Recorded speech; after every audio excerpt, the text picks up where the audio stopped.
Hi, I'm Jay, and today I'm going to show you how to turn on your in-ground sprinkler system for the spring and summer.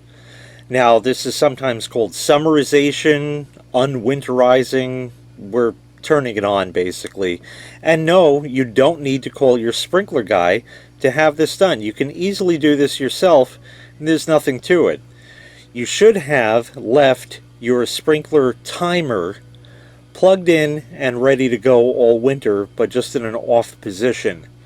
So I'm going to show you how we do this here. It's very simple. I can only show you what I have. Your plumbing, your setup, your timer will be different, but the steps are the same. So let's go take a look. So the first thing you want to do is locate where the sprinkler system is blown out for the winter. Usually you're going to have a standard hose bib just like this. This one is pointing sideways. It's the same difference either way. And make sure that's off. This one is already. You'll notice that if I turn it on, nothing is there because we haven't turned the water on just yet. The other one here is just a standard thing for the hose, and that's that. You'll also notice there's a ball valve on this pipe here that will turn on once we get up to that. But this will allow us to flush it out. So let's go turn the water on. So here's what I have. This is my main water supply here. It tees off and this goes to the sprinkler. You'll notice there's a valve here, and this also has a petcock on it. So we want to make sure that's tight and closed off, because otherwise water is going to come out in here. And now what we're going to do is go ahead and turn on the water. Slow. You'll hear water run, and it should stop,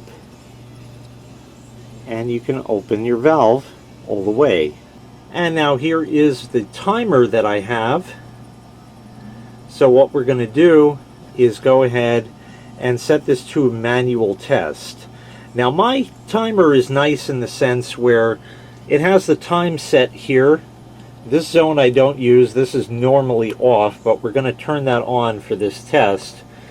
But I don't need it to run for, what is that, 25 minutes or so right there. I just need it to run for a couple of minutes just so we ensure all of the heads are firing properly. So I'm going to write down all of these settings and then adjust the time for each one, and then we can go and turn everything on.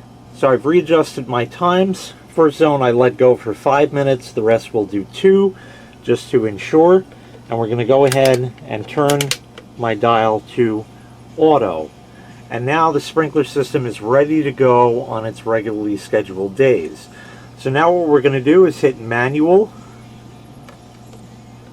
It says all.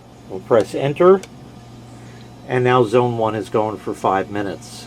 And in this case, because I have this valve here, we can flush out the line just to ensure there's no debris just by turning this on. There it goes. I don't know why it pops like that, but I guess the seal in this valve. So that's enough right there. We'll shut it off. And now I'm going to go ahead and turn on this handle, and my first zone will fire. You can hear air, and right now it's filling the line, so we wait. Over here is the end of the zone. Okay, perfect. We have a head there. There's one right in the corner there, and one right here, so that's all good. In the bushes, we have a head there, and there's one by the stoop. It looks like that's firing nicely down there. Come around this way. This one indeed is firing, and the first head there I can see also is in there. I also have this drip irrigator that's on there, and that's also working well also right there. So we're all set for zone 1. Everything came up, everything works. Didn't have to call your sprinkler guy. Now we're just going to wait till the timer expires and go to the next zone. Okay, first zone is shut off, and we're waiting for zone 2 now.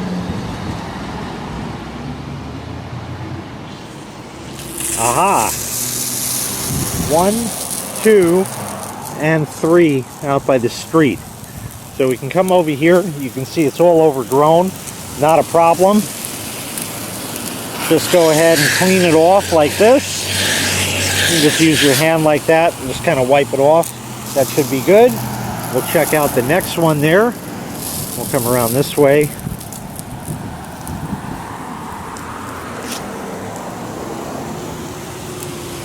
And this one too is a little dirty. We'll clean that off and check our next head, which is out here. Oop, just made it. And this one has all kinds of mucky stuff on it, like that.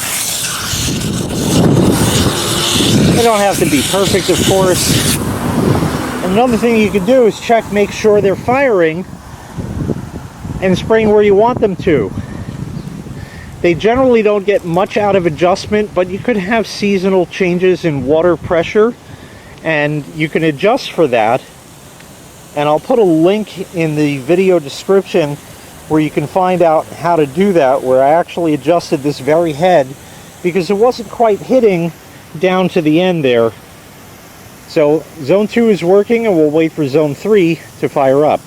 And right on cue, zone 2 is finished. And we wait as the lines fill for zone 3 somewhere in this neck of the woods. There's one, and there's one. Those are the ones that I have on zone 3. So we'll go ahead and repeat, clean all the stuff off. This one apparently lost its rubber cap on top. They get old and beat up. Oh, in fact, here's what's left of it, I guess. Looks like it. Just crumbled. They're old, about 12 years old at this point, but it's still working, so that's fine. Right there. Not much to speak of here. That one looks fine. And this one over here, it's just got a little bit. Now, you see all this water here? That's because the seal in this sprinkler is bad. Like I said, all these heads are pretty old at this point, so they're leaking. I do have a video on replacing that seal. I'll put a link to that in the video description as well. And then we'll wait for zone 4. Zone 4 is somewhere in this neck of the woods. Been doing some hedge trimming and that, so I have some more cleanup, but all my garbage cans are full, so I can't do anything yet. Head there and a head here. Very good. Zone 4 came up. No problem. We'll clean that off, and we'll go take a look at this one. That looks pretty good too. Don't even need to go to it. Zone 5, I know there's a head here. Let's see if it'll pop up. We're waiting for pressure in the line. So that's why it's kind of leaking like that. You see bubbling. And there he goes. Perfect. Not a problem. Clean that off. That's all good. We'll go over here. Usually I have the car out of the way, but I can't do that today. So it'll just have to get, I mean, it gets rained on, so what's the difference really? And zone 5 here. Last head on that. Clean all that off. And that's all good. Seems to be firing well. So we'll wait for zone 6, which is in the backyard. And in the backyard, zone 6 should be firing shortly. There's a head there. It's dribbling. That's a good sign. There it is. And one there.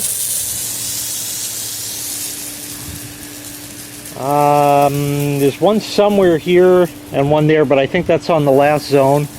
And there is one more head. Again, been doing some hedge trimming, and that's right here. So zone 6 is working just fine. And strangely enough, in the backyard, I really don't get much in the way of dirt and overgrowth on the heads. Only in the front for some strange reason. And finally, zone 7 should be coming up. There's a head somewhere in this strip. Not exactly sure where. I think it's kind of more in this area, but we'll find out momentarily. We should hear water in just a few moments. Yep, I hear water from the other heads somewhere here.